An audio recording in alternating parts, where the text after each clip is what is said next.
You are listening to Julia's Trucking Cafe News Hour.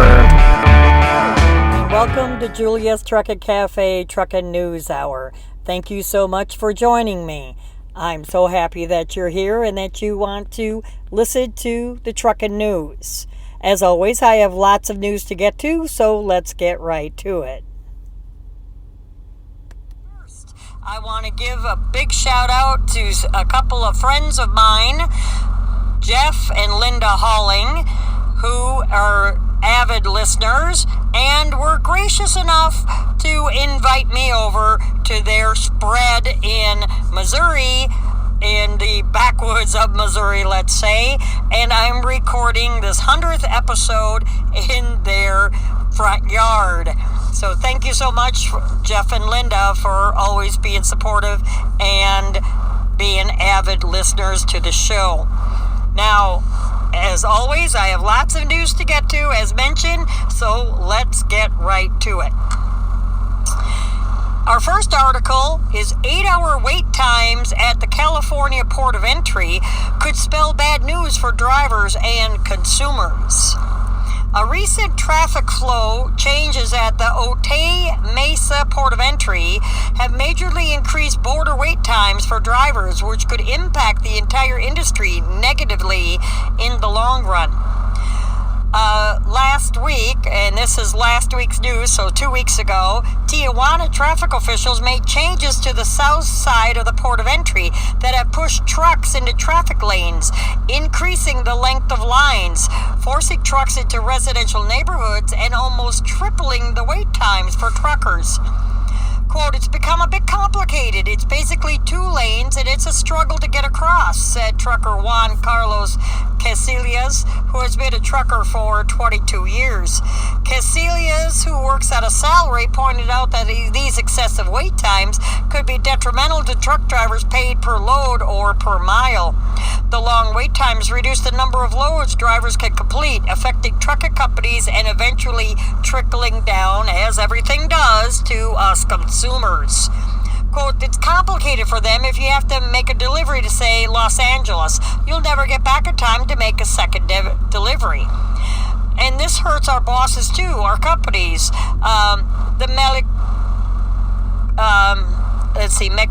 I can't even pronounce that, all over the border, and ultimately consumers. In other words, the businesses all over the border, I guess that's how it is.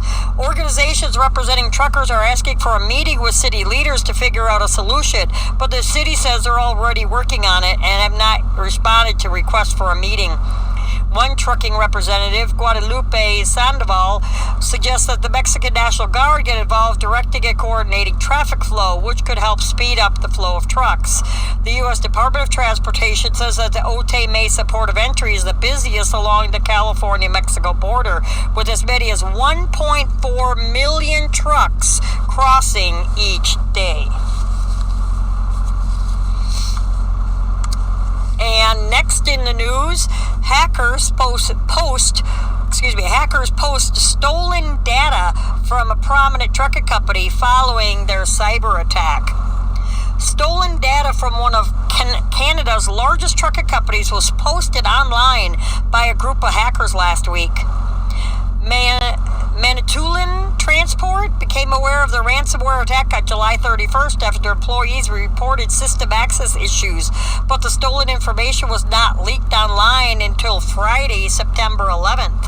Typically, hackers use ransomware attacks to breach company systems, steal their data, prevent the company from accessing in. The hackers will then demand payment in exchange for restoring the company's access. If the company refuses to pay, the hackers will then leak the stolen data online. Now, that not necessarily happened to me, but I had ransomware, back when it first started, 2009, 2010, and I still do have a transcription business, and they hacked in and really took a number on my transcription that I lost a lot of transcripts over it. It wasn't anything time sensitive with any kind of secretive or confidential information or anything, but, it's just the point of the matter. Manitoulin Transport decided not to pay the hackers, which is how their data ended up posted online. We didn't believe they had enough information that was concerning to us, said Manitoulin Transport President Jeff King, adding that no customer data or information appears to have been compromised in the attack. Quote, our IT group jumped all over it very quickly, King continued.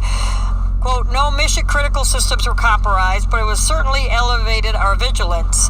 King also noted that the company has since taken additional measures to tightening internal cybersecurity and has been working with an outside security firm to investigate and respond to the attack.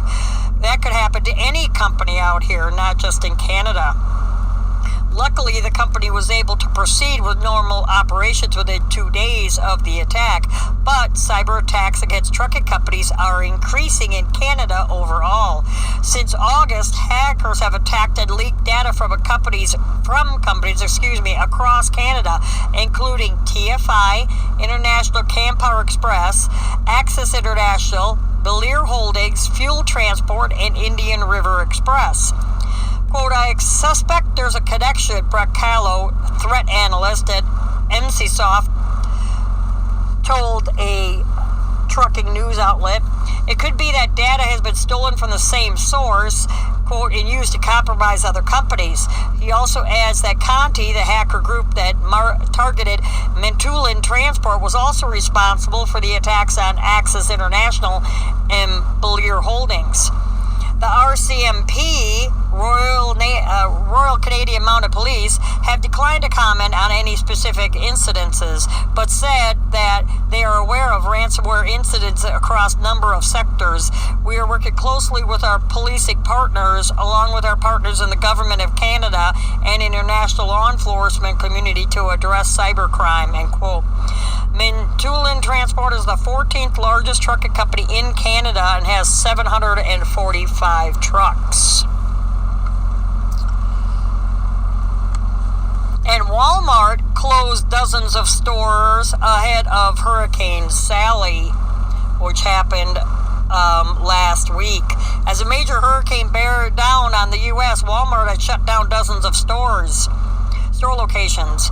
As of 4 p.m. on Tuesday, September 15th, last week Tuesday, Walmart has closed multiple store locations in Mississippi, Illinois, Alabama, and Florida.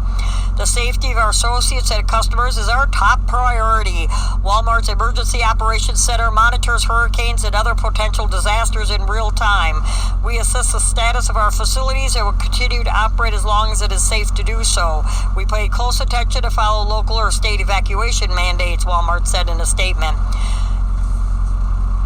And there was a list of closings below: Pascagoula, Mississippi, Biloxi, Thomasville, Alabama, Waveland, Mississippi, Saraland, Alabama, Pensacola, Florida, North Pensacola, Florida, Loosedale, Mississippi, Ocean Springs, Mississippi along the Gulf Coast, Monroeville, Alabama, Pensacola, Florida on the west side, Brewton, Alabama, past Christian, Mississippi. That's all my old dumping grounds in Mississippi. Mobile University, Seminoles, Alabama, Chicago, West Illinois, Gulf Breeze, Florida, Mobile Government, Alabama, Mobile Pascagoula, Alabama, Pensacola, East 9 Mile, Ocean Springs, again, I don't know why Chicago's in there, Gulfport Pass Road, D'Iberville, and Robertsdale. Excuse me. And in this article, a trucker survives a fall off of a Texas bridge. A truck driver is reportedly okay following a crash off of a bridge early Monday morning. The incident occurred around 3 a.m. on Monday, September 14th, about 3 miles south of Quinlan, Texas. Authorities say that a semi-truck and SUV collided on Highway 34, causing the truck to fall off the bridge. The local news reports that after the crash, the SUV driver fled the scene. The truck driver was not injured in the crash.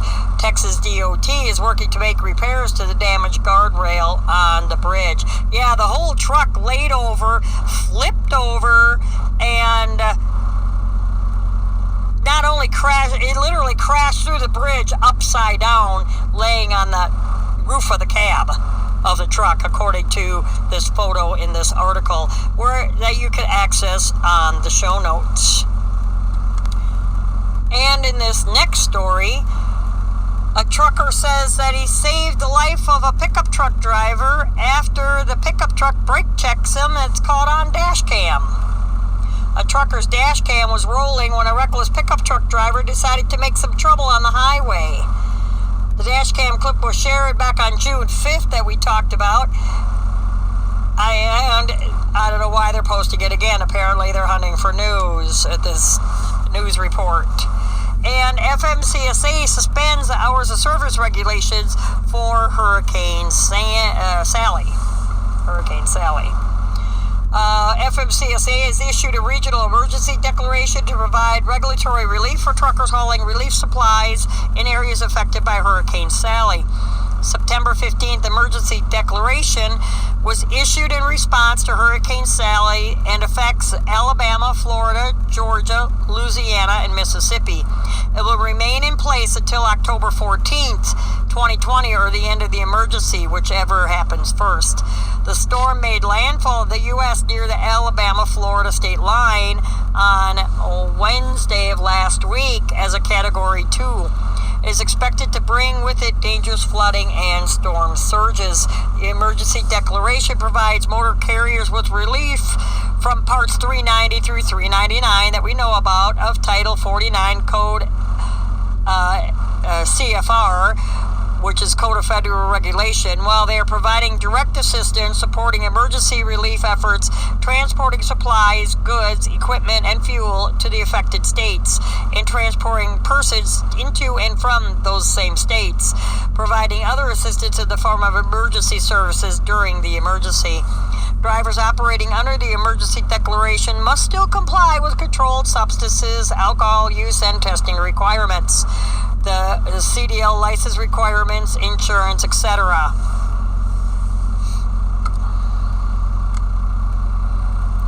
And this next story is a Border Patrol broke open boulders hauled by a big rig and make a $3.9 million bust. U.S. Customs and Border Patrol agents say they weren't fooled after drug smugglers went to extraordinary lengths to conceal hundreds of pounds of illegal cocaine and meth inside large boulders. They made the unusual drug discovery just before 11 a.m. last week, Monday, September 14th, at the Tecate border crossing in California. Authorities say that a truck driver arrived at the border crossing with a manifest indicating that he was hauling multiple tons of peach pebbles and stones.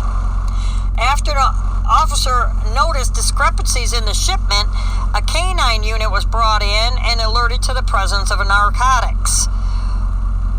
California Border Patrol says that officers searched the truck and trailer and cargo, but ultimately had to break open the large quartz boulders that were part of the shipment. Inside, officers found packages wrapped with black electrical tape, which had been cemented inside of the stones. In total, 229 packages concealed inside the large rocks, 104 packages of meth, and 125 packs of cocaine.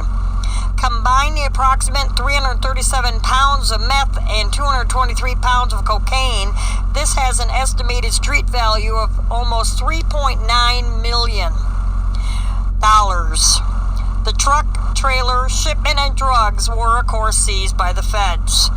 Quote, hard to believe, but this isn't the first time Border Patrol officers in California have had to actually break open rocks or other items to get at the narcotics that drug trafficking organizations have hidden inside, said Jose Haro.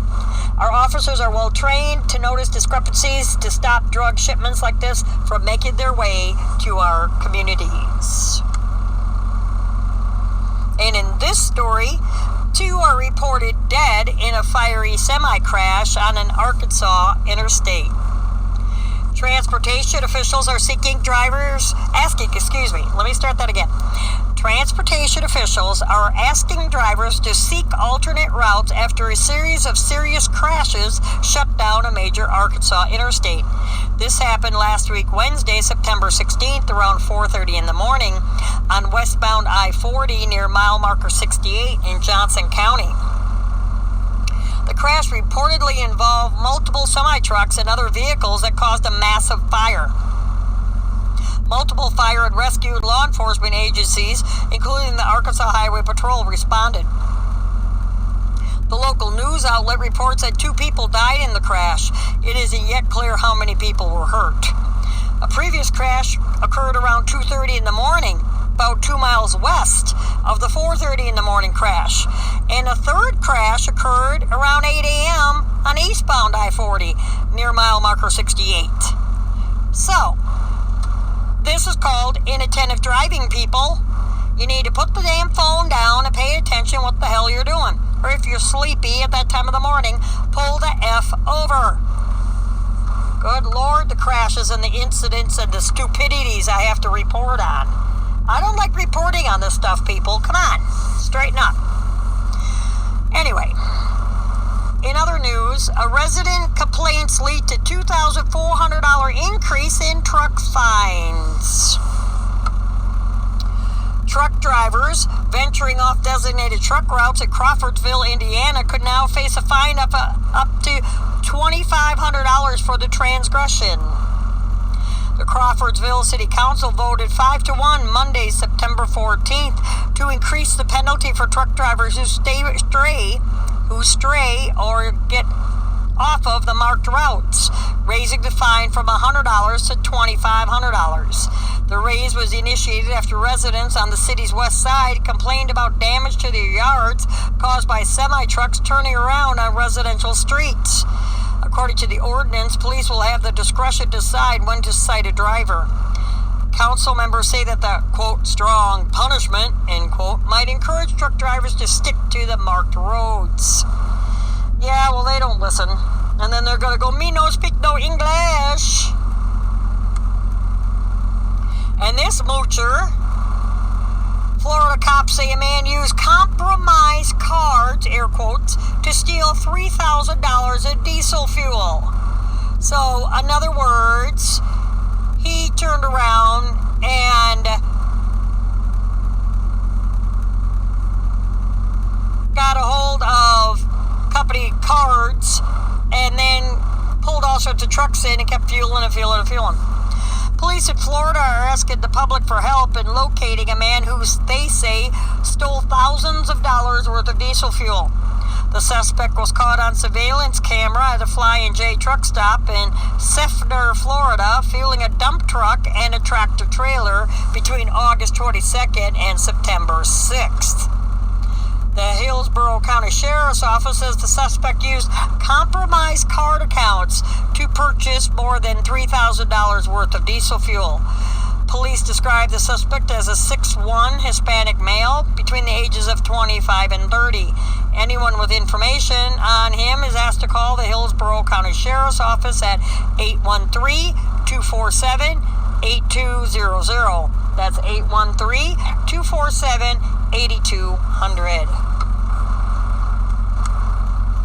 And up next, a cop jumps on a moving semi-truck to stop it before it reaches a school zone. A police officer was able to bring an out-of-control semi-truck to a safe stop on Wednesday morning. The incident began early Wednesday morning on Highway 8 between Seaforth and Clinton, Ontario, Canada, after police received several calls about a semi-truck driving erratically and at times veering into oncoming traffic. Police were able to locate the truck, but the driver did not stop the vehicle.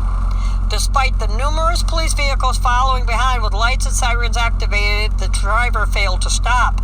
Spike belts were deployed and several tires were deflated. However, the vehicle continued trucking along at a slow speed. As the truck continued along Highway 8, it moved closer to a school zone in the Clinton area in Ontario, Canada. An officer jumped onto the moving truck and was able to enter the cab and bring the vehicle to a safe stop. The incident remains under investigation, but police say that they suspect the driver was suffering from a medical episode, the reason why he wouldn't stop.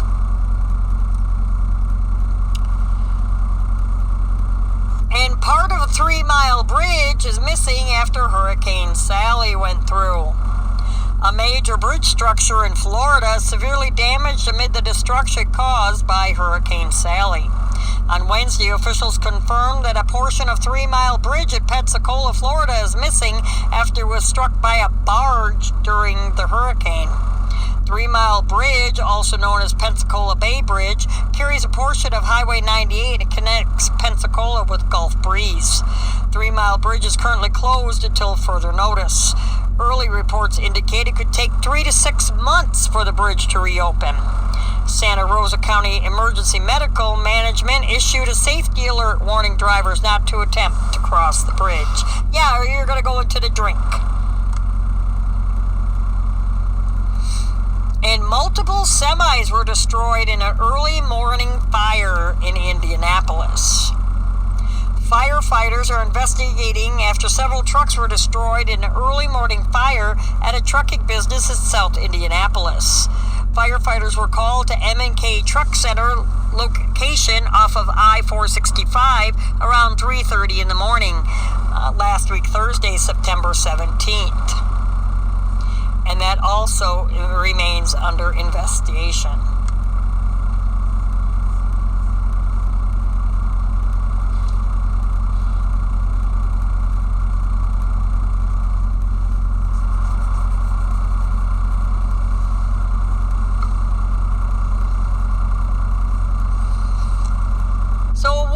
Allegedly is responsible for throwing a child from a moving car is now in custody. Police have arrested a woman in connection to the death of a child on a highway in Arkansas earlier last week. 30-year-old Whitney Turner Tyson was arrested Tuesday night, September 15th, after allegedly throwing her child from a moving car earlier that day. Tyson is currently being held in Saline County Jail, where she's facing charges of capital murder, first-degree battery, and endangering the welfare of an incompetent person. The judge has ordered no bond. This incident is the second instance of child death on Arkansas highways, just that week. Just hours before the child was dropped from the car, 2 other children were killed on Highway 67 after being struck by a semi as their mother apparently stood nearby. What is wrong with people anymore? You know it? I'm just shaking my head most of the time because I'm sorry, I strictly just don't understand it whatsoever.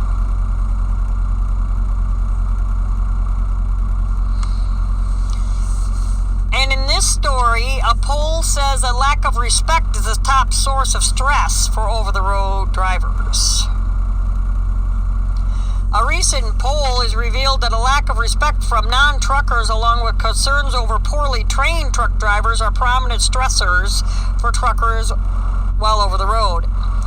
In this poll, nearly 1,700 truck drivers responded to the question, what is the most stressful part of being a truck driver? Of the 1,659 respondents, 35% chose lack of respect from non-truck drivers. 34% chose pressure from laws and regulations. 19% chose loneliness and isolation, while still another 12% answered other. Of the 197 comments made regularly regarding the poll, of the 197 comments made regarding the poll, an overwhelming majority cited poorly trained truck drivers as a major stressor, with parking, hours of service, ELDs, and motorists coming in close behind.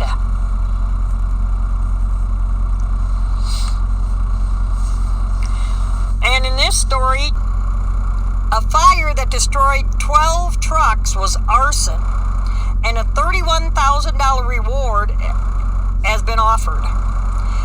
Investigators that determined that an early morning fire that I just talked about in Indianapolis trucking business was the result of arson. I kind of thought so, but I wasn't going to say that. The fire broke out, like I just talked about, at 3:30 in the morning on Thursday, September 17th at the M&K Truck Center in Indianapolis. Firefighters were able to knock down the blaze in about 45 minutes, but not before devastating damage was done to vehicles on the property. No one was injured, but 12 of the burned trucks were a total loss, and 7 others were heavily damaged. The damage caused by the fire is estimated at approximately $1 million. On Thursday afternoon, the Indianapolis Fire Department investigators ruled that arson was a cause of the fire. Quote, "It is devastating that this intentional arson occurred on our property today. We are grateful that there are no personal injuries and for the rapid response of the fire department," M&K Truck Setter said about that morning's fire. Anyone with information is asked to call Crime Stoppers of Central Indiana at 317-262-8477. A reward of up to $31,000 is being offered for information leading to this felony arrest. And now let's take this episode of Julia's Trucker Cafe is brought to you by My Patriot Supply. As truck drivers, we all know what it's like to be at a shipper's or receiver's and have to wait to be loaded for hours on end. Am I right? Especially produce coolers and paper mills. That's why you need to be prepared with extra food in your truck, especially with the bad weather coming in, like it is over here in Kansas, up in the Dakotas and Minnesota. 90 was shut down, Interstate 94 was shut down, along with 29. What are you going to do if there's no food and a truck stop was without power? That's why you need to stay prepared with My Patriot Supply. Now, it's not what you're thinking. My Patriot Supply is delicious emergency food. They have food kits that are good up to 25 years. They come in a slimline tote that you can easily store in your food pantry or under your bunk. I can speak from experience. After living through Hurricane Katrina, we were without power for 10 days, me, my mother, and son, and I. If it weren't for the MREs that were flown into us, we wouldn't have any food. There was 4 60-foot pine trees that broke in half during that storm and crossed my driveway and landlocked me in. That's when My Patriot Supply would have come in handy. If I knew then what I know now about My Patriot Supply, I definitely have some of this food stockpiled in my pantry. Now, for a limited time, you could get a 1-week supply of food in a handy and neat-looking ammo can, like you see here, for just $39. Look at all that food you get. It's a week's worth of breakfast, lunch, and dinners, just for $39. How do you get it? Where do you go, do you ask? Well, I'll tell you. Just go to my website at juliastruckercafe.com, click on the Emergency Food Supply tab, scroll down and click on any of the images to find out more information and get yours today. They even offer gluten-free food for under $100. Winter weather is here. What would you do if the interstate was shut down, just like I was talking about? You need to get My Patriot Supply and get it back today. To Julia's Trucking Cafe. Thank you so much for returning to enjoy the second part of the show. And let's get back to the news.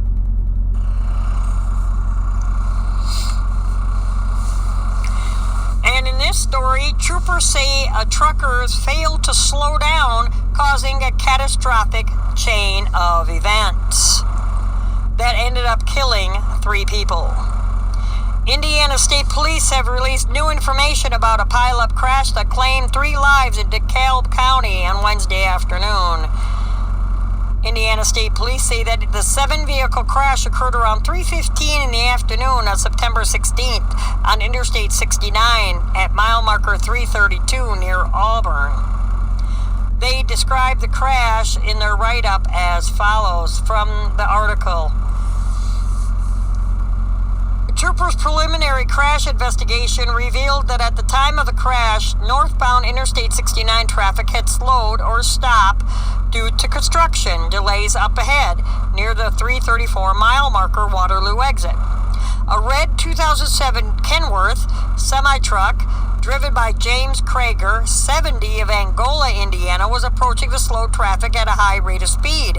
Krager failed to slow or take evasive action to avoid the congested traffic, which led to a catastrophic chain of events. Krager's semi first crashed into the rear of a red GMC Acadia SUV in the right lane, forcing that vehicle off the road down the right side ditch. Continued northbound, crashing into the rear of a silver Ford Escape, also forcing it off onto the right shoulder, then crashed into the rear of a black Mazda passenger car, an impact which then caused the Mazda to crash into the rear of a 2016 Freightliner semi. The Mazda passenger car sustained catastrophic damage from the impact. Fortunately, the drivers, 2 other vehicles, a silver Chevy Silverado pickup truck and a blue Chevy Trailblazer, were able to take evasive action by swerving off the road to the right and avoiding direct impact, both sustaining only minor damage and injuries. The Mazda driver, later identified as 65-year-old William Charles Heil, died at the scene. 2 of the people in the GMC Acadia and were taken to the hospital, but later passed away from their injuries. They were 81 and 72 respectively, and 4 other people suffered minor injuries. The crash shut down northbound I-69 at mile marker 33245. Story: FMCSA, Federal Motor Carrier Safety Administration, is being sued over upcoming hours of service rule changes. The FMCSA is facing a lawsuit over upcoming changes to truck driver hours of service regs from groups who say that highway safety is at risk. Well, of course. The lawsuit was filed on Wednesday, September 16th in the United States Court of Appeals for the District of Columbia Circuit by the International Brotherhood of Teamsters, as well as several highway safety groups, Advocates for Highway and Auto Safety, Parents Against Tired Truckers, and Citizens for Reliable and Safe Highways, PAT and CRASH. The lawsuit challenges an hours of service final rule that debuted in June of 2020 and will go into effect on September 29th. The groups argue that the hours of service rule changes are not backed by data, that they will increase driver fatigue. Oh, please. Under the guise of increased flexibility, how much you want to make a bet that they're all left-wing? The changes will further exacerbate the already well-known threat of fatigue among commercial motor vehicle drivers by significantly weakening current hours of service rules, specifically provisions that ensure drivers receive a brief 30-minute break after being on duty for 8 hours, and that govern the operation of drivers who start and return to the same location and remain within a defined geographic area known as, air quotes, short haul. Operations were significantly altered. You know what I say to that? Boo hoo. In proposing these revisions, the FMCSA contradicted its own prior conclusions on these very issues and failed to undertake a proper analysis of the impacts the rule will take on truck drivers and the motoring public, the Advocates for Highway and Auto Safety said in a press release. Teamsters General President James P. Hoffa said, by issuing this hours of service regulation, FMCSA has bowed to specific trucking industry interests at the expense of highway safety. Oh, please. Seeking longer workdays for drivers who are already being pushed to the limit. Well, don't push them to the limit then. We joined this lawsuit to ensure that our members and their families are protected from fatigued drivers when they use our nation's highways. End quote. The 4 key changes to the hours of service regs set to go into effect September 29th are outlined below, that you can see for yourself in this article that will be in the show notes for the 100th episode. And also those changes are on the announcement page, the front page of my website at juliastruckcafe.com. And let's go to our next story, because that one wanted to make me vomit. But anyway, troopers celebrate Truck Driver Appreciation Week with a round of surprise inspections. So much for appreciation. The Nebraska State Patrol, leave it up to Nebraska, opted to target truckers with surprise inspections on Wednesday, less than a month after Brake Safety Week blitz and less than a week after the International Road Check. Truckers traveling in Nebraska were once again subjected to an inspection blitz on Wednesday, September 16th, courtesy of Nebraska State Patrol Metropolitan Progressive and Preventative Selective MAPS team. The inspections took place in North Platte and the surrounding areas. During that enforcement effort, troopers conducted 22 vehicle inspections. Wow, whopping. And they discovered 67 violations and placed 11 trucks out of service. So half of what they inspected, they placed out of service. The inspections took place during Truck Driver Appreciation Week, which takes place September 13th through the 19th last week. Yeah, like I said, nothing like a little appreciation.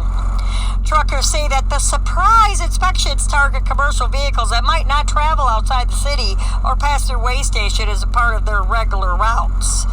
The Nebraska State Patrol MAPS team often conducts surprise inspections 2 or 3 days in a row, and these inspections often come shortly after a larger enforcement effort like road check. Well, now that we know, and you blew the whistle on that, I'll make sure I'll be reporting that next time. Put that on my calendar for the next time. And in this story, a truck driver lends a hand in getting fire-scorched farmers back on their feet. In eastern Washington, farmers affected by the recent wildfires are getting the help they need thanks to their fellow ranchers and a fleet of truck drivers. Devastating wildfires, and the truck drivers, they're hauling hay. Well, some of them are big rigs, but some of them are hot shots too. Devastating wildfires, I'll talk eventually. Are y'all laughing at me? As we know, devastating wildfires swept across eastern Washington this summer, entirely destroying everything from large ranches to family farms. Now, ranchers and farmers from western Washington, not affected by the wildfires, are rallying together to bring much-needed supplies to the east, all with the help of truck drivers. Quote, every bit of infrastructure is wiped out. Holding facilities, fences, cows, horses, it's all gone.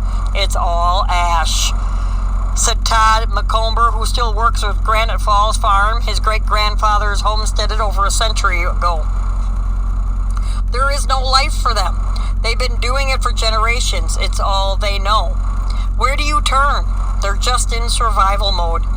In the wake of this tragedy, organizations are rallying together to bring the farmers the food they need for their animals that survived the fires. Through the Snohomish County Cattlemen Association, Western Washington farmers have already sent over 70 tons of hay, with another 40 planned to ship over the weekend with the help of truck drivers to haul it through the mountains. Duncan Farms in Chilahas and Emergency Equipment Solutions are taking donations for hay, dog food, cat food, and medical supplies. Even the children from local 4-H clubs have donated the funds initially intended for county fairs, canceled by the virus, to help in these efforts. A convoy of trucks left for the county fairgrounds Friday morning, September 18th, with loads of hay, food, and supplies. Some trucks will even be making deliveries to the farmers who lost their vehicles in the inferno and cannot make it to the fairgrounds for pickup. It is going to take no less than 110 semis of haylage to cover food needs for the livestock animals until 2021, when spring grass comes in. The group plans to keep up the donation efforts until all of the farmers are stable once again, and the truckers are the ones who will keep their donations moving across the mountains to those who need it. And truckers, in this story, truckers and citizens to benefit from new truck route diverting traffic from downtown. Plans for a new bypass will soon bring about an easier route for truck drivers and a quieter life for citizens just outside of Omaha, Nebraska. Main Street in Blair, Nebraska, currently serves as the only route for any trucks coming through the area, causing safety hazards for residents and stressful route for truck drivers. Just last year, an 11-year-old boy was accidentally struck and killed by a semi while riding his bike across Main Street at an intersection. Over-the-road truck drivers, all the local trucks, the farm trucks, basically have to go through that 1-mile stretch through downtown area. We're always having to watch our backs and make sure that our doors aren't getting ripped off and we're not going to get pinned against our cars, said Ashley Matson, a Blair resident. Really? Well, don't sit there with your damn left door open, you goofy woman. You talk to a lot of businesses where trucks go by, their windows shake, their doors shake. Now, Blair's Public Works Director says that plans for a new bypass have been solidified thanks to a $7.5 million federal grant. The Blair bypass will be built on the south side of town, spanning Highway 30 to Highway 75. If all goes according to schedule, exact plans for the bypass will begin by October of 2021, with an expected start date sometime during the spring of 2022. And next in the news, a man charged with murder of a delivery truck driver in Memphis. Memphis police say they have arrested a man in connection with the fatal shooting of a truck driver at a restaurant earlier last week. Last week, Thursday, the Memphis Police Department announced that 22-year-old Tanner Bolding had been arrested and charged with first-degree murder in perpetration of robbery in the shooting death of 44-year-old delivery truck driver Shane Cardwell. Cardwell was found with multiple gunshot wounds on Monday morning at Jack Pirtle's chicken location at the south side of Memphis. He was pronounced dead at the scene. I reported on that in episode 99. Cardwell had been making a delivery to the restaurant while Bolding reportedly pulled into the restaurant parking lot in a blue Honda Civic. Video released by the Memphis Police Department showed Bolding getting out of the Civic and approaching Cardwell near the rear of the truck before fleeing the scene. After the Memphis Police Department released the video, they received an anonymous tip that led them to the residence where Bolding was located. Upon obtaining a search warrant, police found a handgun and spent cartridges in Bolding's possession. Bolding was arrested and later admitted to shooting Cardwell during a robbery attempt. Jack Pirtle Chicken owners released a statement calling Memphis delivery truck drivers some of the nicest and most honest, hardworking folks we know. Iowa law enforcement agency shared scary video of an incredibly close call with a semi-truck. A dash cam clip was shared earlier last week by the Tama County Sheriff's Office. And they wrote, approximately 1:51 a.m. on 9/12/2020, a Tama County Sheriff deputy was involved in a motor vehicle accident involving a semi. The sheriff's vehicle sustained disabling damage to the rear driver's side. As seen in the video, this accident could have easily had a deadly outcome. It's important to remember that distracted, impaired, and/or tired driving can have serious consequences, especially in adverse weather conditions. If you are not fit to drive, do not drive. And in this next story, a good note, a driver gives back to the community by donating time and truck to deliver food. The Kentucky State Police shared the generous action of one truck driver who stepped up to deliver food to his local community. After a large amount of food was donated to KSP, Kentucky State Police Post 16 in Henderson, a truck driver with Gullion Inc. offered to deliver a pallet of food to Shelby County and 6 pallets to the Emergency Community Food Pantry of Franklin County. Quote, "Thank you to everyone who made this happen." Others in the community shared the report as well.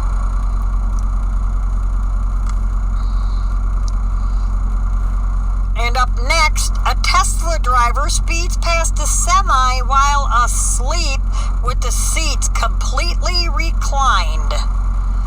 A driver of a Tesla was apparently snoozing behind the wheel while going over 90 miles an hour. This happened in Canada. Royal Canadian Mounted Police announced the man was charged with speeding and dangerous driving last week, September 17th. Authorities said the incident took place on July 9th after they received a complaint that a Model S Tesla vehicle was speeding on the highway near the town of Ponoka. The driver was allegedly going 85 then on southbound Highway 2. According to their statement, the car appeared to be self-driving, with both front seats completely reclined and both occupants appearing to be asleep. In the photo released by authorities, the Tesla can clearly be seen with no occupants visible in the front seats as it speeds past the semi. After the responding officer activated the emergency lights on their vehicle, the Tesla automatically began to accelerate. The officer was able to obtain radar readings on the vehicle, confirming that it had automatically accelerated up to exactly 93 miles an hour. They pulled the vehicle over and charged the driver, a 20-year-old male from British Columbia, with speeding and a 24-hour license suspension for fatigue. Criminal code charge of dangerous driving was later laid against the driver. He is due to appear in court in December. Quote, although manufacturers of new vehicles have built-in safeguards to prevent drivers from taking advantage of the new safety systems, those systems are just that, supplemental safety systems. They are not self-driving systems. They still come with the responsibility of keeping awake and driving undistracted. And in this story, a shipping container falls on a spotter yard truck, leaving the driver trapped inside. A driver wound up trapped inside his cab when a shipping container fell on top of his truck at a South Carolina port. The incident happened last week, September 15th, at the cargo operations area at North Charleston Terminal. The shipping container shifted from its position, landing on the yard truck as it approached, according to the South Carolina Port Authority. As a result, the truck driver was trapped inside. South Carolina Port Authority, Charleston Steve Doring Company staff members and North Charleston Fire and EMS were able to quickly extract the driver from the yard truck. Once freed, the driver was transported to a local hospital and released from care later that afternoon. The environmental people responded to the scene to recover any non-hazardous cargo that was released from the container. Yeah, it went crunch all right. It crunched that container from the bottom up. The smoke, the stack and everything just almost punctured the sidewall. And this next story, a Maryland iconic Big Curve continues to baffle officials after recent wave of 36 crashes. Police and highway officials in Maryland have tried everything in their efforts to stop the wave of truck crashes taking place at a well-known area dubbed the Big Curve. The Big Curve is located where I-270 spur merges with the Capitol Beltway and is notorious for causing truck drivers to lose control of their rigs. Slow the F down! Maryland State Police recently announced that 36 commercial drivers have crashed in the area since March 1st. Despite the escalated number of crashes, no drivers have been killed. Luckily, officials are in a race against time to figure out the solution to these crashes. Spike strips. Countless methods to slow down drivers have already been put in place, including signs, citations, warnings. Officials are urging drivers to use caution and pay close attention while traveling on the Big Curve. Highway workers have put up electronic warning signs telling truckers to slow down. The state police said they have issued over 1,200 traffic tickets on that curve. When are we going to learn, people? I'm screaming at you all the time to slow the hell down. I've even got t-shirts that I wear that says slow the F down. Officials are even looking into how the stretch of highway can be redesigned as a long-term solution. However, none of these have provided a permanent solution that can be quickly applied to fix the problem. Officials say the decrease in traffic volume due to the virus has increased the speed of drivers on the road. The recommended speed is 50 miles an hour while on the Big Curve, and it's typically when drivers accelerate over this limit that accidents occur. Or inattentive driving, just slow the hell down. While speed is mostly to blame for the loss of control, Maryland is scrambling to find ways to implement more safety for their travelers. Just gotta slow the hell down. No load is that damn important that you can't slow down for 5 or 10 minutes. And this next article is Federal Motor Carrier Safety Administration creates a panel of truck drivers to advise on issues critical to the trucking industry. They announced last Friday that they'll be putting together a team of truck drivers to advise the agency in creating regulations for the trucking industry. They'll be adding a group of 20 to 25 drivers from all sectors of trucking to the panel, including tractor-trailer drivers, straight truck, motor coach, hazardous materials, and agriculture haulers. Yeah, from the Big 10 companies. The truck driver panel will be incorporated into a Motor Carrier Safety Advisory Committee and will be tasked with providing direct feedback to the Federal Motor Carrier Safety Administration on important issues facing the driving community like hours of service rules, driver training, and parking. The Department of Transportation and this administration believe in listening to our drivers and hearing their concerns directly. We know that many of the solutions to the challenges we face don't come from Washington. They come from the hard-working men and women who are behind the wheel all over our nation. Oh yeah, and by the way, how many women are you going to have on this new subcommittee?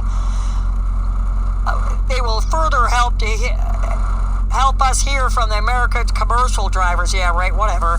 In a press release describing I'll volunteer for it. In a press release describing the driver panel, the FMCSA said the upcoming changes to hours of service regulations going to effect on September 29th were based directly off the feedback the agency heard from commercial drivers regarding the need for increased flexibility and improved safety.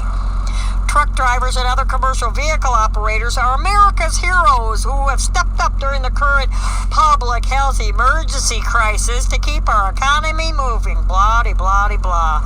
So their input is essential to strengthening safety on the roads. Said U.S. Transportation Secretary Elaine L. Chao. Yeah. So yeah, Miss Elaine, I'll gladly, telling you right now, I'll gladly volunteer for your little panel, your driver panel. And in this story, a truck driver faces a hate crime charge for Oregon truck stop stabbing.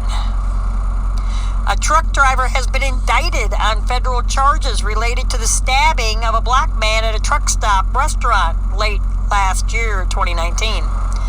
On September 17th, the DOJ announced that 26-year-old Colorado-based driver Nolan Levi Strauss has been indicted on one count of hate crime involving an attempt to kill.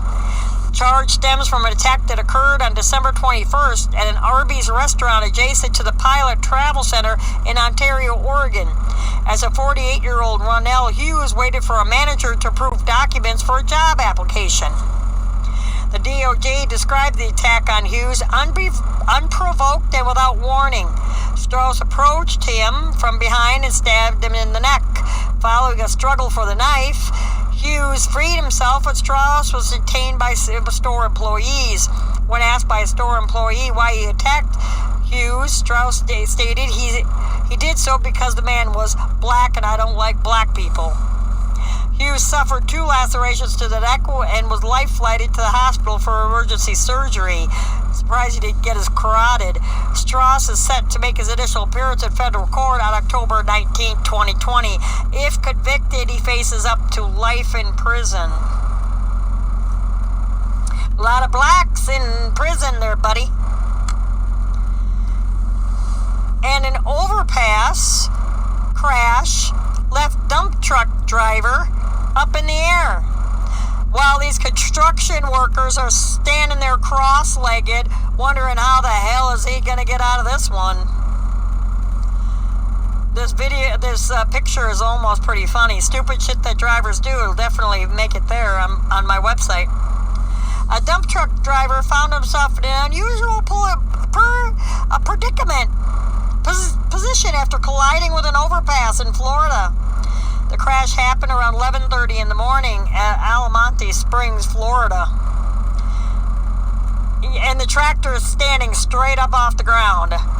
There is the bed hit the brand new bridge they were working on, and the tractor is straight up against the underneath of the bridge.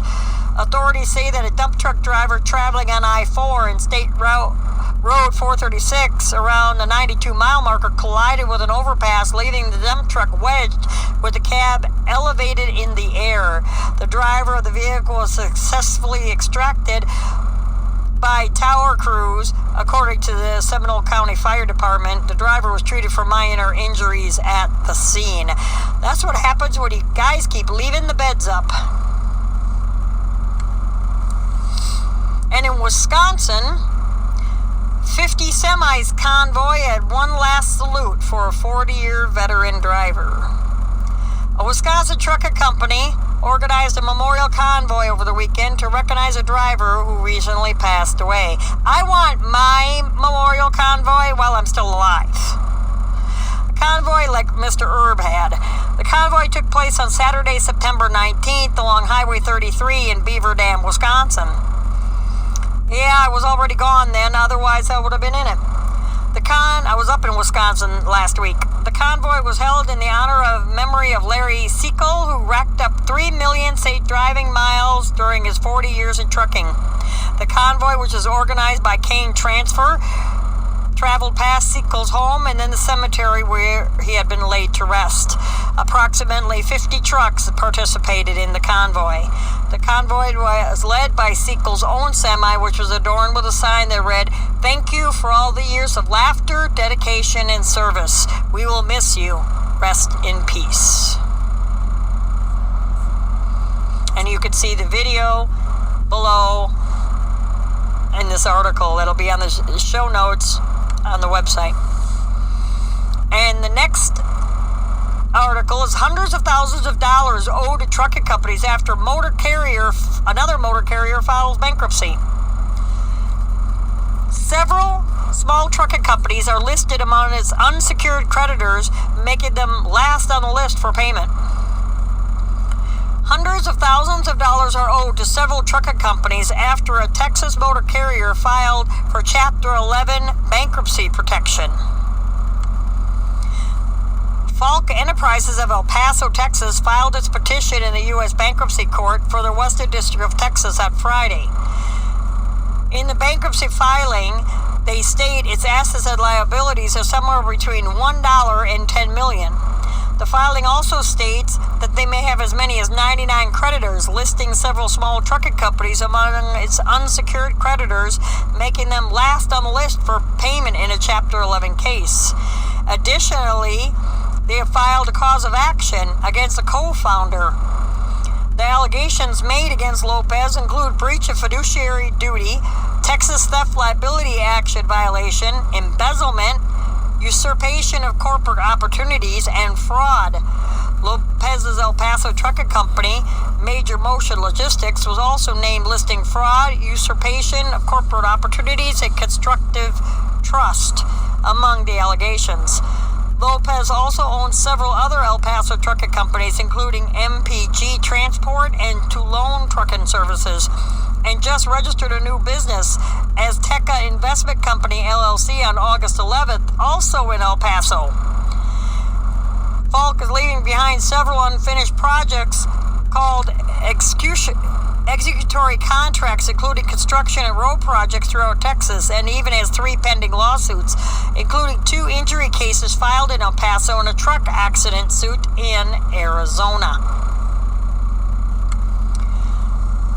And lastly, for our 100th episode, the Federal Motor Carrier Safety Administration approves swapping rear vision mirrors for digital cameras. Let's see how much that's going to go over.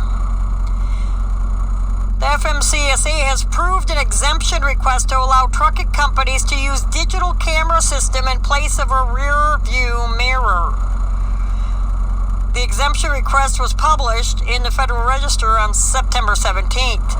The waiver will allow Robert Bosch and Mecra Lang North America to equip trucks with CV digital mirror system in place of 2 required rear vision mirrors. The companies say the CV digital mirror system involves multiple digital cameras that are mounted high on the exterior of the vehicle, and these cameras are connected to monitors located on the left and right A-pillars of the commercial motor vehicle. The FMCSA pointed out several advantages to the use of this digital mirror system. They're saying that it provides drivers with an enhanced field of view when compared to their regular required rear vision mirrors because it eliminates blind spots on both sides of the vehicle created by the required rear vision mirror. Multi-camera system expands the field of view compared to the required mirrors by an estimated 25%. And 3, the system uses high-definition cameras and monitors that include features such as color night vision, low light sensitivity, and light and glare reduction that together help provide drivers with improved vision in the field of view when compared to traditional rear view mirrors.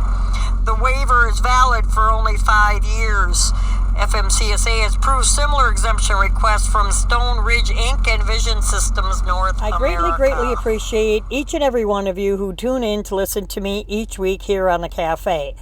If you wouldn't mind, please subscribe using the link below, or on CloudHub, please subscribe at the top of the page. I greatly appreciate each and every one of you tuning in. As I said, please, if you wouldn't mind, stop in if you're on Facebook and give us a like on Facebook. Also join our discussion group at Julia's Truckett Cafe Regulars. And if you wouldn't mind, subscribing to our newsletter at juliastruckettcafe.com/newsletter. So thank you so much for tuning in, and until next time.